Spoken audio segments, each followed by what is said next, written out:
Le sport pour tous constitue un enjeu fondamental pour la vie. Deuxième axe, c'est d'intégrer le sport comme un outil d'éducation et de citoyenneté. Donc il y a le sport et l'éducation. Donc en partenariat avec la direction de l'action éducative et de l'enfance, nous avons des étapes, des éducateurs sportifs qui interviennent dans les écoles primaires et maternelles de la ville de Perpignan et qui permet l'apprentissage de la course d'orientation, de vélo, de gymnastique, de natation et bien d'autres activités. Il y a le sport et citoyenneté et le sport et l'insertion. Donc nous essayons de créer des passerelles entre le sport, le social, la culture et la jeunesse. Nous avons un programme qui se fait sur la ville de Perpignan au mois d'avril, qui est le City Red. Donc nous découvrons plusieurs monuments de la ville de Perpignan à travers le sport. Le troisième axe, c'est de soutenir les associations sportives de Perpignan. Donc nous avons actuellement 180 associations sportives, 66 disciplines pratiquées. Donc le rôle du tissu associatif est incontournable afin de générer de l'animation et de tisser un lien social. Donc la ville de Perpignan, en concertation avec les fédérations et les comités, essaie d'apporter son soutien aux associations par différentes aides, donc des aides financières, des aides logistiques et matérielles. Quatrième axe, c'est de poursuivre le programme de construction et de modernisation des équipements sportifs, donc création de terrains en gazon synthétique, réhabilitation de gymnases et de stades, création d'équipements sportifs de proximité. Donc il est vrai qu'il y a eu pas mal de demandes sur des espaces sportifs de proximité. Donc nous avons essayé de faire ça dans tous les quartiers et en concertation avec les habitants. Et la demande qui est la plus forte actuellement, c'est des aires de fitness.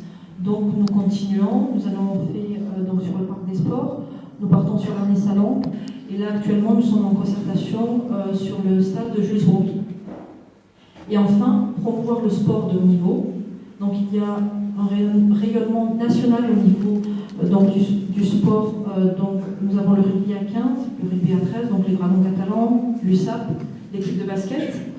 Donc nous faisons en sorte de créer donc, des passerelles via des missions d'intérêt général où les jeunes, via les centres sociaux et les espaces adolescence et jeunesse, viennent justement participer à différents stages d'arbitrage, des règles de jeu, de la vie sportive des différents sportifs de haut niveau et d'hygiène de vie. Donc nous mettons à disposition les structures donc, au niveau des Dragons, du basket et de l'USAP, afin que ces jeunes viennent participer à différents stages. Et sur la fin, donc, il y a une journée retrouvailles où ils partagent donc un repas et peuvent échanger avec différents sportifs de haut niveau. Voilà. Donc là, nous allons passer dans un deuxième temps sur la présentation avec M. Pujol via un PowerPoint plus en détail sur la politique sportive. Voilà. Je vous remercie à tous. Merci à tous d'être là parmi nous. Il faut être capable, dans une campagne électorale, de venir apporter à la fois le message clair de ce qui a été fait et à la fois les projets. Surtout que, malheureusement, une campagne électorale, c'est aussi un moment où les mensonges s'accumulent. Et je tiens pour ma part, avec l'ensemble de mon équipe qui est là devant vous, à vous dire que, en règle générale, on se fait complètement exonéré de mentir parce que nous, on pense qu'on sera, si vous avez envie qu'on soit encore avec vous. Et donc, à partir de là, on va dire des choses qui correspondent à une vérité. Donc, ce que nous avons fait, et vous l'avez d'une manière très très claire, 13% du budget investissement de Perpignan a été consacré au sport. 13%, pour vous donner une idée, c'est plus de 8 millions d'euros en termes d'investissement. Et pour vous donner une deuxième idée de ce que cela correspond par rapport notamment aux autres villes de France, les autres villes ont un taux de 6%, alors que nous sommes à 13%. Pourquoi? Parce que dès le début, quand j'ai voulu revenir sur la proximité, j'ai donné comme orientation au service de la ville de partout dans les quartiers avoir ce que j'appelle le triptyque. Le triptyque, c'est le centre social, avec des gens formés pour s'occuper de tout le monde, la maison pour tous, pour que des associations puissent venir organiser dans des lieux dignes et dans des lieux corrects l'ensemble de leurs activités, et l'équipement sportif avec, si possible, un équipement sportif de qualité. On ne fait pas des morceaux de terrain, on fait de vrais terrains aux normes, notamment de la Fédération française de football ou autre. Et à côté de ça, quand on a la possibilité, on fait aussi un équipement sportif d'arts martiaux ou de boxe. Et le sport, c'est un des moyens très très forts d'épanouissement. Le sport, en plus de ça, c'est quelque chose de très simple. C'est-à-dire que quand l'entraîneur vous dit tu joues pas parce que tu t'es pas entraîné, c'est pas la faute de la société. L'élargissement des horaires d'ouverture des équipements sportifs. Alors il est vrai c'est quand même compliqué dans certains équipements sportifs d'ouvrir très très tôt et de fermer très très tard parce que le personnel mairie a des amplitudes horaires qui sont extrêmement lourdes. En revanche, je pense qu'on peut traiter des relations de confiance avec des associations et avec les responsables d'associations pour que, éventuellement, on puisse notamment laisser à la responsabilité des associations les ouvertures, souvent le soir, parce que c'est pas trop le matin qu'il y a les problèmes. Donc, avoir des conventions signées avec les responsables associatifs de manière à ce que les équipements soient ouverts le plus longtemps possible. J'y tiens particulièrement parce qu'on s'aperçoit que c'est une demande très très forte des associations et on ne peut pas tout caser dans une amplitude horaire faible, ce que tout le monde souhaite, notamment du 17h, 18h, 20h, 22h, mais il faut être capable de le faire. On vous donne quelques exemples de ce que nous avons fait, notamment le centre c'est du pentathlon moderne, là-bas. Ensuite, je crois reconnaître la salle Ponce, n'est-ce pas? Et puis le mur d'escalade, en faisant en sorte que l'ensemble des structures soient à disposition, notamment de tous les partenaires. Alors, ce qu'on va continuer à faire aussi, c'est soutenir toutes les initiatives sportives sur la ville de Perpignan. Toutes les initiatives sportives.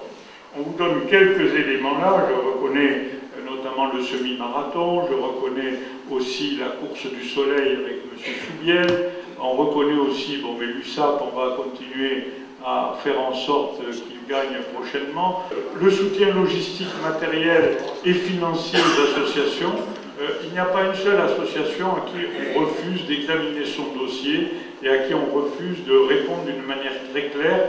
Quand c'est possible, on subventionne, quand c'est pas possible, on le dit aussi. Donc on va continuer aussi la modernisation des équipements sportifs, avec notamment la création de terrains en gazon synthétique et la réhabilitation des gymnases. Alors les terrains synthétiques, je voudrais qu'il y en ait dans chaque quartier. Aujourd'hui, on en a beaucoup, il manque quand même un terrain synthétique du côté de Saint-Assis. Les équipements sportifs, parce que d'abord ça contribue à la mobilité, d'abord ça permet aussi de créer des passerelles entre les uns et les autres, entre le sport, la jeunesse, le social. Et mon grand projet, c'est de voir comment on peut intégrer ces trois dimensions de notre activité. La jeunesse, le social, le sport, comment on peut intégrer tout ça. Parce qu'il est vrai qu'on peut faire du sport à tous les âges, mais bon, c'est plus facile d'en faire jeune quand même.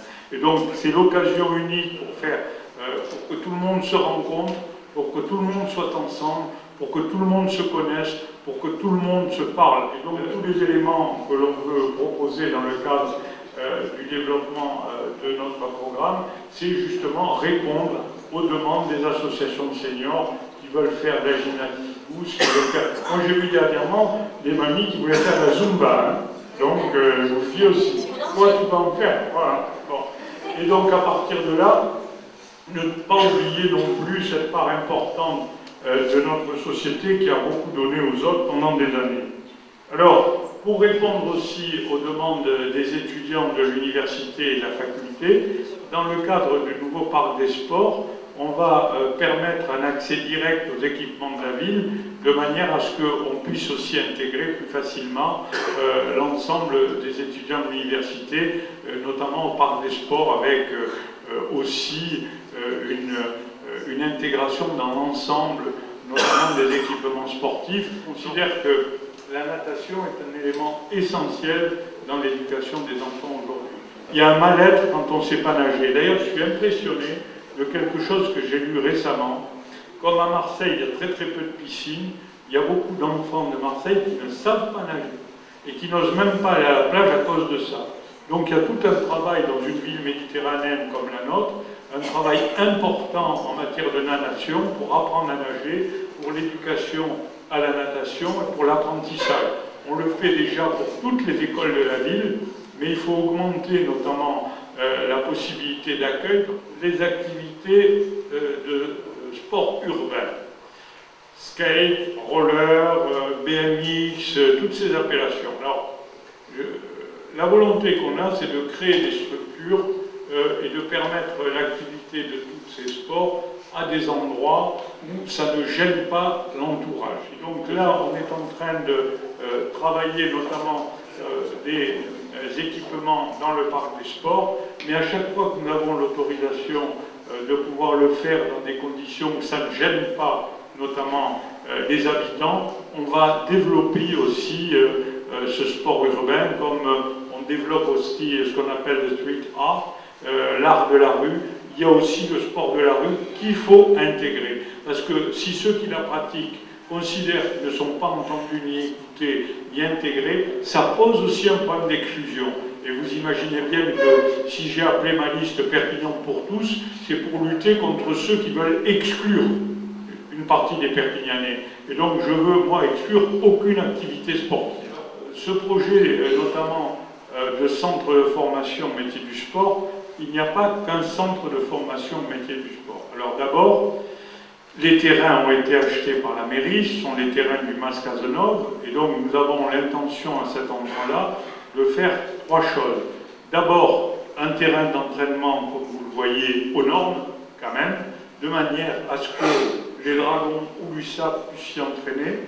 À côté, un centre de formation maîtrise du sport. Je remercie la présence de mon ami Jacques Salvat, qui est très très attaché à la formation des jeunes et qui s'occupe de la formation de l'USAP. Et les demandes notamment des clubs, des grands clubs de la ville comme l'USAP, les Dragons, le basket et d'autres, c'est qu'ils peuvent former, mais les parents sont toujours réservés pour confier notamment des enfants de 14 ou 15 ans à des formateurs sportifs sans savoir comment et où se passe l'hébergement. Il y a une demande très très forte et donc je crois qu'il faut être capable de proposer notamment un centre de formation qui sera un internat. Il faut dire les choses comme elles sont, qui sera un internat. On oublie maintenant, mais les internats, ça a formé des générations de gens très très valables. C'est devenu un métier, le sport. Et donc à partir de là, il faut un internat d'excellence, de manière à faire en sorte que ces jeunes gens se préparent dans de bonnes compétitions et que les familles soient rassurées quand elles nous confient, ou qu'elles confient notamment au club sportif, ces jeunes gens. Alors, pour ça, il n'y aura pas que ça. Il y aura aussi une salle omnisport, parce que c'est la seule chose qui manque en termes d'équipement sportif à la ville de Perpignan. Une grande salle omnisport. Qu'est-ce que ça veut dire une salle omnisport? C'est une salle où on peut avoir 2500 personnes assises, et c'est une salle où on va pouvoir pratiquer le volley à un haut niveau, le basket, le handball, mais aussi faire une grande compétition de judo, aussi avoir un équipement de grande qualité et un équipement qui permette d'utiliser toutes les ressources de la ville. Nous avons préféré avoir une approche différente pour Aimé Giral, on a la même pour les Dragons. C'est-à-dire qu'on a commencé avec les Dragons et on leur a dit, au fur et à mesure de la réussite de votre projet, on augmentera la capacité du stade. On a fait notamment une tribune qui reçoit aussi des salles de préparation, de musculation, des bureaux administratifs et des salles de réception remarquables. Et là, maintenant, on va, avec la tribune nord, qui fera 5000 places, finir notamment le stade Gilbert Brutus, ce qui fait que la ville aura deux stades d'une capacité avoisinante de 14 000 à 500, de 14 à 15 000 places, ce qui est largement suffisant pour une ville ville comme Perpignan. Et puis si un jour on a un club qui fait 100 000 spectateurs, on ira jouer au Barça. Parce que maintenant, avec le TGV, on peut y aller en 1 heure. Le grand projet que j'ai pu développer aussi pour la ville, c'est le projet des Berges de la Tête. Et bien sûr, il y aura notamment dans les Berges de la Tête un aménagement sportif qui sera obligatoirement léger. Enfin, la réhabilitation de la piscine du Champ de Mars. Alors, je dois des explications à tous ceux qui sont là aujourd'hui. Pourquoi nous n'avons pas réhabilité la piscine du Champ de Mars encore? C'est que M. Fraîche avait pris l'engagement, la réhabilitation c'est 1 400 000 €. Et comme une piscine, ça sert à tous les Perpignanais et que tous les Perpignanais paient leurs impôts au Conseil général et à la région, j'avais obtenu de M. Fraîche, notamment, une participation de 700 000 € à la réhabilitation de la piscine du Champ de Mars. Je dis bien de 700 000 €. Bien. Et puis, ses successeurs, M. Bourquin et M. Cresta, qui est conseiller régional, n'ont pas suivi les engagements de M. Fraîche, et donc nous n'avons pas obtenu ces 750 000 € qui étaient promis, d'autant plus que nous avions aussi des financements FNDS, et on pouvait rapidement commencer les travaux. Alors bon, comme je me doutais qu'en période électorale, on aurait peut-être une écoute plus rapide, j'ai rencontré M. Bourquin à Montpellier, et qui m'a tout de suite envoyé une lettre pour me dire qu'il était d'accord pour nous aider à financer. Ce que je crains, c'est qu'après l'élection, il est oublié. Dans tous les cas de figure, nous ferons la restructuration de la piscine du Champ de Mars. Parce que c'est un équipement dont on a besoin. C'est un équipement dont on a besoin. Nous, on ne dit pas n'importe quoi. Nous, on est devant vous depuis toujours. Nous, on est devant vous, on discute avec vous, on essaie de construire avec vous. Et donc, on a envie de continuer avec vous. Mais bon, pour ça, ça dépend de vous. Je vous remercie.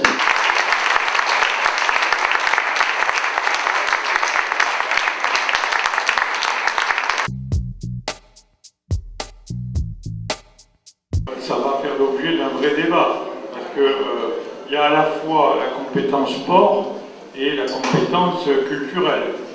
Après, qu'est-ce qu'on transfère? Est-ce qu'on transfère que les équipements ou est-ce qu'on transfère tout? Donc ça va être le premier engagement important. Alors à partir de là, ce qu'il faut savoir, c'est que l'agglo, ça va changer, puisqu'il n'y aura plus que 85 conseillers communautaires, il y en aura 40 de la ville de Perpignan. Donc, de Perpignan aura une influence forte, et après il faut avoir le débat. Sincèrement, il faut regarder les équilibres. Moi, ce qui me fait un peu peur quand même, sur le transfert de la compétence sport, c'est que ça reste quand même de la proximité, le sport. Hein. Ça reste de la proximité, ça reste une connaissance. Je ne voudrais pas que ce soit trop anonyme. Et à partir de là, je sais que ça handicape les clubs, parce que l'agglo répond qu'elle n'a pas de possibilité pour les aider, sauf qu'on trouve quand même de temps en temps des solutions, mais ça fera vraiment l'objet d'un débat de fond, dans la mesure où on peut garder et transférer la compétence. Est-ce qu'on transfère que les équipements ou est-ce qu'on transfère toute la compétence? Mon avis, c'est qu'il faut tout transférer. Parce que je ne vois pas comment l'agglo peut s'occuper des équipements et la mairie des équipes. Je pense que ça, autant sur la culture c'est différent, autant sur la compétence sport, je pense qu'il faut tout transférer.